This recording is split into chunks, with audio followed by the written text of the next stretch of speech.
막쌤의 장편한 세상, 오늘 이야기 나눌 주제는 바로 이겁니다. 먹으면서도 배고파? 내가 이상한 건가? 오늘 주제처럼 이런 분들이 있으시죠. 밥을 먹고 있는데도 허기짐이 느껴진다거나 혹은 밥을 다 먹고 났는데 사춘기도 아닌데 뒤만 돌아서면은 배고팠던 적이 있어요. 그럴 때마다 내 배를 보면서 생각하죠. 그지 새끼가 들었나? 혹시 여러분 그거 아세요? 우리 몸에 알아서 체중을 조절해주는 호르몬이 있다는 거 알고 계세요? 우리가 보통 배가 고프면 위에서 호르몬을 분비합니다. 어떤 호르몬? 배가 고프니까 빨리 밥을 줘 라고 얘기하는 그렐린이라고 하는 호르몬이 분비가 되고요. 밥을 먹고서 지방세포에서 분비가 되는 렙틴이라는 호르몬이 있습니다. 이 렙틴이라는 호르몬이 제일 많이 하는 일이 뭐냐면은 크게 두 가지인데요. 하나는 포만감을 느끼게 해주는 역할을 하나 하고요.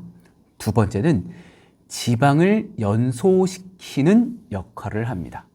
자, 해서 우리가 왜 급진적으로 살이 찔 때 있죠. 명절이 다가와서 명절에 기름진 음식이라든지 이런 식습관이 갑자기 무너져서 맛있는 걸 많이 먹었을 때 1, 2kg가 금방 불어나는데 조금만 관리해주면 어때요? 다시 내 원래 정상 체중으로 돌아왔던 경험 다들 있으시죠? 이때 함께 작동을 해주는 녀석이 렙틴이라는 호르몬이라는 녀석인데요. 렙틴 호르몬이 분비가 되려면 시간이 좀 필요합니다. 어떠한 시간이 좀 필요하냐면은 밥 먹을 때에 여유 있게 식사하시는 시간이 좀 필요해요. 최소 20분은 지켜주셔야 됩니다. 최소 20분 정도는 식사를 해 주셔야 이 지방세포에서 포만감을 관장하는 렙틴 호르몬이 나오게 되어 있는데요. 왜 우리나라 사람들 굉장히 빨리 먹죠? 왜 뉴스도 혹은 건강 채널을 봐도 이런 경우 있잖아요.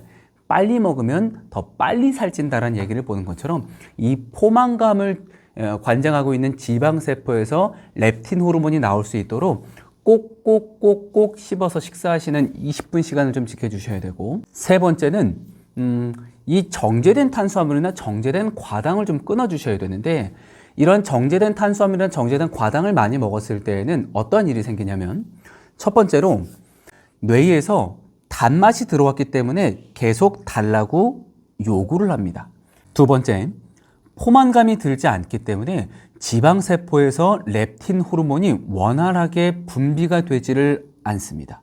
그래서 정제 탄수화물을 많이 먹는다는 얘기는 렙틴 호르몬이 정상적으로 활동할 수 없게 만들어 버린다는 겁니다. 이 비만인 사람에게 있어서 렙틴이 제대로 활동하지 못한다는 이 렙틴 저항성이라는 이야기 들어보셨습니까? 아니, 인슐린 저항성은 들어봤는데 렙틴 저항성은 무슨 말인가요? 라고 이야기하신 분들이 분명히 있을 건데, 다시 한 번 더 렙틴이 작동하는 기전에 대해서 말씀을 드릴게요.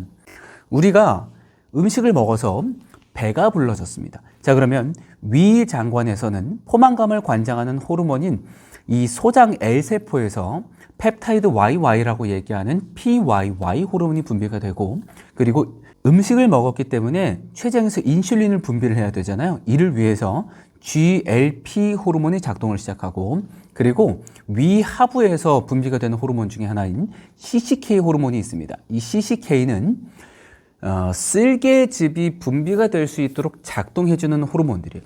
이러한 호르몬들이 분비가 되면서 음식을 먹으면 지방세포에서 렙틴이 분비가 되면서 시상하부에 렙틴 수용체가 있습니다.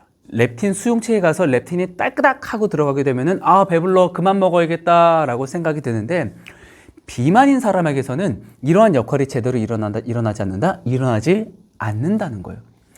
왜냐하면 인슐린 저항성이 있는 것과 비슷하다고 생각하시면 되는데, 렙틴은 지방세포에서 분비가 됩니다. 자, 그런데 적정 체중일 때에는 적정량의 렙틴이 분비가 되겠죠. 근데 반대로 살이 과도하게 많이 쪘어, 엄청 많이 쪘어. 그러면 렙틴의 수치가 부족한 상태일까요? 엄청나게 많은 상태일까요? 엄청나게 많은 상태란 말이에요.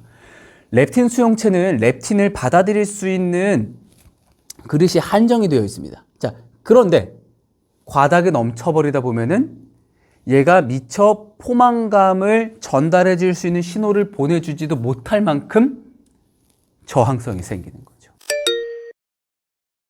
이 렙틴 저항성이 생기는 이유, 원인에 대한 부분들을 크게 세 가지로 나눠서 말씀을 드릴게요. 첫 번째, 장내 미생물의 불균형입니다. 호르몬에 대한 얘기하는데 장내 미생물은 또 왜 나와요? 얘기하실 텐데, 살이 쪘다는 얘기는 생활 습관이 어떻게 됐다는 얘기예요?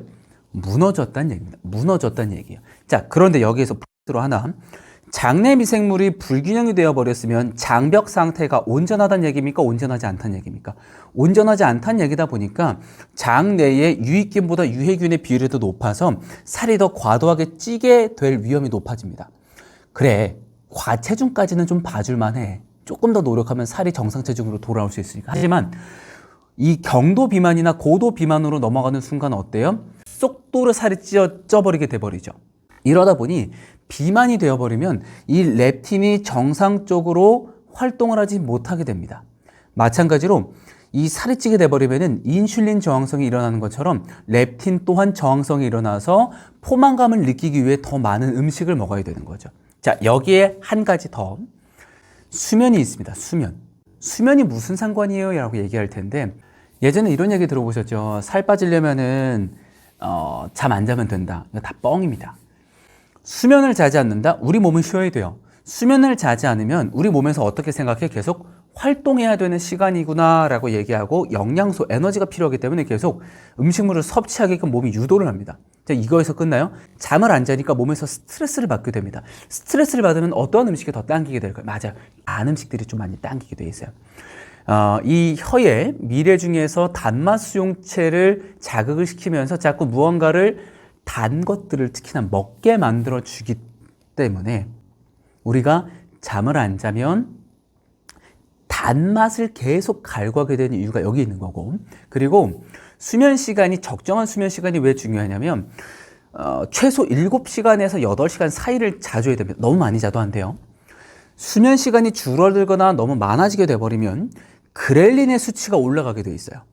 그렐린의 수치가 올라가게 되었다는 얘기는 뭐예요? 렙틴 수치가 조정이 안 된다는 얘기예요. 배고픈 호르몬은 계속 분비가 많이 되는데 배부르다고 얘기할 수 있는 렙틴 호르몬의 이 분비는 상대적으로 적어진다는 얘기죠. 이러다 보니까 폭식을 하게 되거나 과식을 하게 될 수 있는 위험이 굉장히 높아지게 되어 있습니다. 첫 번째가 인슐린 수치를 정상으로 돌리는 겁니다. 인슐린 수치를 정상으로 돌렸다는 얘기는 정제된 당의 섭취가 줄었다는 얘기죠. 두 번째, 정제된 당의 섭취가 줄어들었다는 얘기는 저탄고제 식단을 하시면 상당히 도움이 많이 됩니다. 탄수화물, 그러니까 가공된 탄수화물의 섭취는 줄이고 고품질의 지방과 단백질, 식이섬유 섭취를 통해서 인슐린과 렙틴 활성도를 정상으로 돌려주시고, 여기에 한 번 더 도움을 받기 위해서 간헐적 단식을 함께 실행을 해주시는 게 좋아요. 16대 8 혹은 24시간, 일주일 중에 하루를 굶는 6대 1 단식을 하셔도 괜찮고요. 플러스 알파로 이 견과류와 함께 불용성, 수용성 식이섬유 섭취를 많이 해주시는데, 예를 들면 브로콜리나 콜리플라워나 청경채나 배추류대 같은 경우들 드셔주시면 좋고요. 견과류 같은 경우에는 가공되어져 있지 않은 아몬드나 캐슈넛이나 그 외에 호두 같은 견과류를 드셔주시면 좋습니다. 살이 많이 쪄서 고민이시라고요? 내 마음대로 안 돼서 힘드시다고요? 다이어트나 디톡스는 누구나 고민하고 계시는데, 제일 중요한 거는 내 원인이 어디 있는지를 제대로 알고 있는 게 가장 중요합니다. 그 중심에는 바로 장내 미생물의 균형이 있다는 사실을 잊지 마시고 꼭꼭 챙겨주시기 바라겠습니다. 속이 편하면 하루가 편하고요. 장이 편하면 인생이 편합니다.